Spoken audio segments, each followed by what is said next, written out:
Okay guys, I've done the carving and I got all that straight. So now it's just about time to do the dyeing.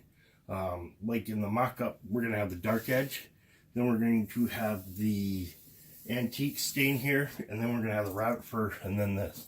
I redid this one, so this one's got to be restained because I beveled it, and because I did that, and I'm gonna bevel the edges. We're going to just mark out for beveling here. And then we're just going to bevel these edges too. So it's got a nice smooth edge. The reason why I'm doing that is so when you do the lacing isn't hitting a hard leather edge. It's hitting a rounded edge, which is going to be nicer for the lacing and going to help that lacing last a little bit longer. So we'll just mark that out real quick and we'll just do that part right now. So I know I can come to about there. So I've got that part. And I know here, right there. So we'll just come through and we'll just bevel this edge.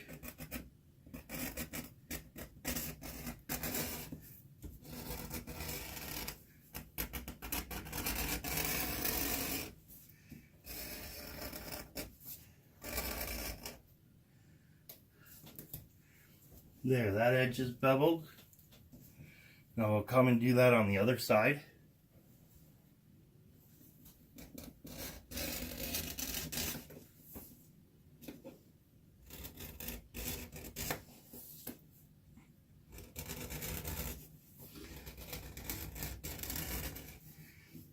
I'm not able to hold it very well, but here we go.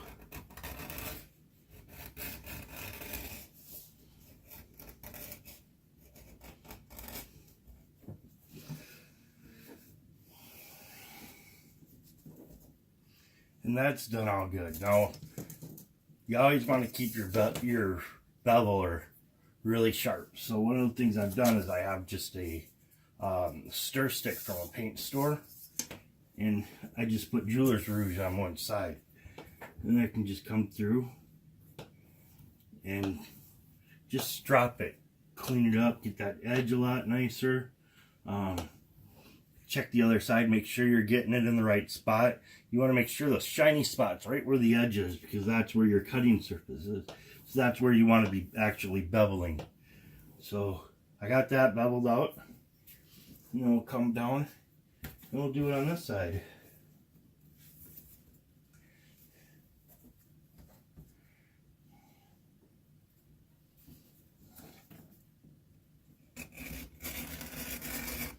See how nice that goes when it's really nice and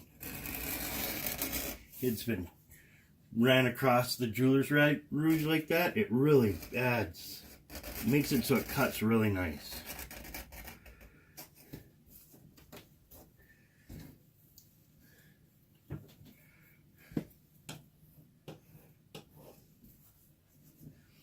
So then, since I already know, I can look at this other side and know where to go. So we'll just go like this.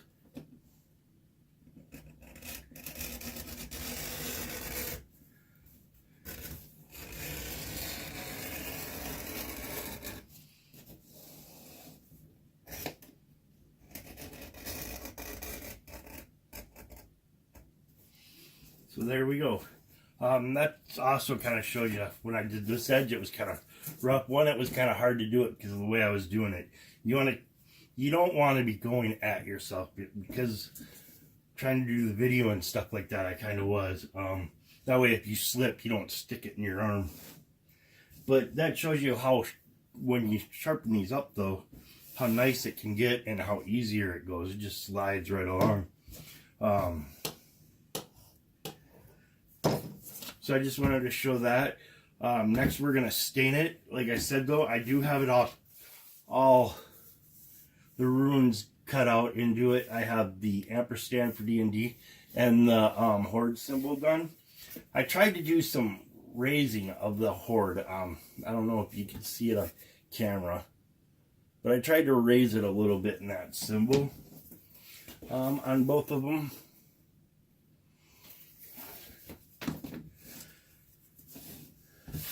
So that's how you do the beveling.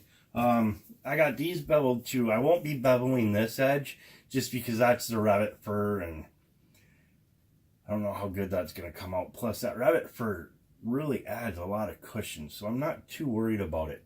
So I think I'll be fine there. Once I get this stained up, though, I can add these pieces, and that'll definitely be a nice video in itself. Up here, I've cut some grooves into it to make it so that when I glue these together, it glues a lot better. I've just protected the cuttings here, though, a little bit. So that's what that's going to look like. That gives you an idea. Thanks for watching this video, guys.